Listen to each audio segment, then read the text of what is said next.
जैसे ही मोदी का भाषण हुआ समाप्त, नागपुर से बजा फोन, शाह भी रह गए हैरान, सामने था कौन? सुनाया ऐसा फैसला, नड्डा रह गए सन्न।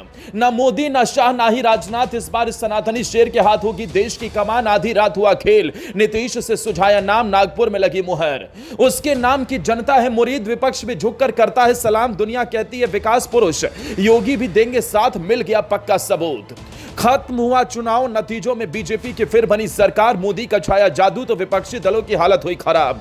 लेकिन इधर बीजेपी जीत का जश्न मना रही थी, उधर नागपुर में मोहन भागवत ने आधी रात बुलाई बड़ी बैठक। दिल्ली में कई नेताओं को आ गया फोन, योगी को भी बता दिया आगे का प्लान। शाह नड्डा भी चौंक उठे, जिसे दुनिया समझ रही थी फ्लावर, वो निकला फायर, पर्दे के पीछे कर दिया बड़ा खेल। अब खुद मोदी सौंपेंगे उस सनातन शेर को सत्ता की कमान। जी बिल्कुल, भले ही परिणामों में एनडीए की सरकार बनती दिख रही है, लेकिन बीजेपी अपने दम पर पूर्ण बहुमत हासिल नहीं कर पाई और 240 सीटों पर सिमट गई। कई केंद्रीय मंत्री चुनाव हार गए, न स्मृति ईरानी अपनी सीट बचा पाई, न आरके सिंह, अर्जुन मुंडा से लेकर टेनी भी हार गए। खुद मोदी की जीत पर भी एक वक्त संकट गहराता रहा और मोदी खुद महज 1,50,000 वोटों से जीत सके। लेकिन ऐसे मौके पर भी नागपुर ऐसी सीट रही जहां फिर से भगवा लहराने में नितिन गडकरी कामयाब हुए। नितिन गडकरी की लोकप्रियता और सभी दलों के साथ उनकी नजदीकी भी किसी से छुपी नहीं है।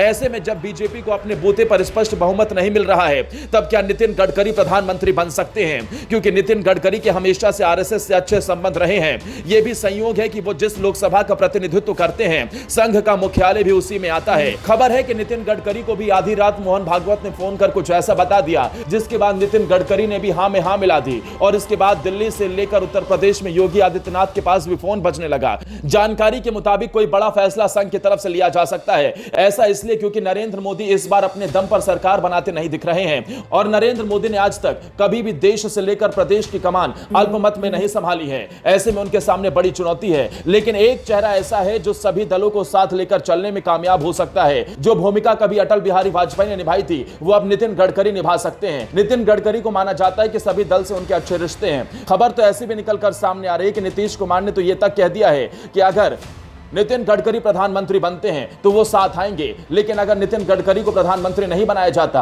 तो वो फिर एनडीए का साथ छोड़ देंगे। ऐसे में कहीं ना कहीं एनडीए सरकार पर भी खतरा मंडरा सकता है। इस बार चुनावों में नितिन गडकरी नए संकल्प के साथ मैदान में उतरे थे। उन्होंने ये भी कहा था कि बिना पोस्टर लगाए हुए चुनाव प्रचार किया। नितिन गडकरी बीजेपी के ऐसे नेता हैं जिनके नाम पर विपक्ष के कुछ दल भी समर्थन दे सकते हैं। महाराष्ट्र से पीएम बनाए जाने की शर्त पर शिवसेना यूबीटी भी साथ दे सकती है। ऐसा करके संघ और बीजेपी शरद पवार की संभावित गुगली को बेकार कर सकती है।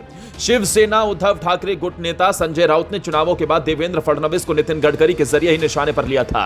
राउत ने कहा था कि फडणवीस ने वहां पर सही से समर्थन नहीं दिया। फडणवीस भी नागपुर से आते हैं, वो नागपुर से ही विधायक हैं। नितिन गडकरी पहली बार 2014 में चुने गए, तब ऐसा माना गया था कि मोदी लहर के चलते उन्होंने कांग्रेस के नेता विलास मुत्तेमवार को हराया। 2019 लोकसभा चुनावों में नितिन गडकरी ने महाराष्ट्र कांग्रेस के मौजूदा अध्यक्ष नाना पटोले को हराया। उस चुनाव में गडकरी जीते थे, लेकिन उनका जीत का मार्जिन 2014 की तुलना में घटा था। गडकरी के सामने लगातार तीसरी बार जीत की बड़ी चुनौती थी, जिससे निपटने में वो पूरी तरह से कामयाब हुए और नितिन गडकरी ने कांग्रेस की उम्मीदों पर पानी फेर दिया। गडकरी बीजेपी के उन नेताओं में शामिल है जिनका मुरीद विपक्ष भी है। विपक्ष के कई नेता खुले तौर पर नितिन गडकरी की तारीफ कर चुके हैं। वहीं नितिन गडकरी अपनी साफगोई के लिए भी जाने जाते हैं। विपक्ष उनके कद को कम करने के लिए निशाना साधता आया है। कांग्रेस ने जब 2024 के चुनावों के लिए पहली हुंकार भरी, तब पार्टी की ओर से नागपुर में बड़ी रैली की गई। राहुल गांधी ने इस रैली में सीधे सीधे आरएसएस को निशाने पर लिया, लेकिन इसके बावजूद भी नितिन गडकरी के घर में सेंध लगाने में कांग्रेस नाकाम हुई। ऐसे में सवाल खड़ा हो रहा है कि अगर बीजेपी को अपने बूते पर बहुमत नहीं मिला तो क्या नरेंद्र मोदी तीसरी बार पीएम बनेंगे? उनके अब के करियर को देखें तो उन्होंने कभी अल्पमत की सरकार का नेतृत्व नहीं किया। ऐसे में चर्चा सामने आ रही है कि लोकसभा चुनाव के परिणामों में अपेक्षित नंबर नहीं मिलने पर आरएसएस चिंतन और मंथन की मुद्रा में आ गया है। दोस्तों, क्या आपको भी लगता है कि अगर प्रधानमंत्री नरेंद्र मोदी नहीं बनते हैं तो नितिन गडकरी को देश की कमान सौंपी जानी चाहिए?